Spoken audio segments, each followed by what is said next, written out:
ஓம் சாய்ராம், ஜெய் சாய்ராம். என் அன்பு குழந்தையே, நாளை உனக்கான ஒன்று உன்னை தேடி வரும். பெற்றுக்கொள். நாளை வரை நல்ல மனதுடன் காத்திருக்க கற்றுக்கொள்.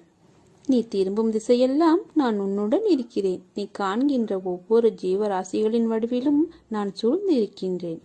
உன்னை சுற்றியுள்ள பொய்யான உறவுகள் அவர்களுடைய தேவைக்காக உன்னை பயன்படுத்திக் கொள்கிறார்கள். நீ விழித்துக்கொள். உனக்கு அதனை நான் பலமுறை பல வழிகளில் காட்டிவிட்டேன். இனியும் உனக்கு வேண்டாம் அந்த உறவு. இது அப்பாவின் கண்டிப்பான கட்டளை. நீ என் குழந்தை. உன்னை வழி தவற விட மாட்டேன். என்னை இறுக பற்றிக்கொள். உன் எதிர்காலத்தை சிறப்பாக்கவே நான் பாடுபடுகிறேன் என்பதை உணர்ந்து கொள். நீ இடம் மாறப்போகிறாய். உன் வாழ்வில் நல்லதொரு மாற்றத்தை காணப்போகிறாய். பாபா என்னுடன் இருக்கிறார். சாய் எனக்கு நிச்சயம் உதவுவார். நான் பாபாவை மட்டுமே நம்பி இருக்கிறேன் என அடிக்கடி ஞாபகப்படுத்திக் கொள்வது மிகவும் நல்லது. இதுவே பாபாவின் மீதான நம்பிக்கையை அதிகப்படுத்த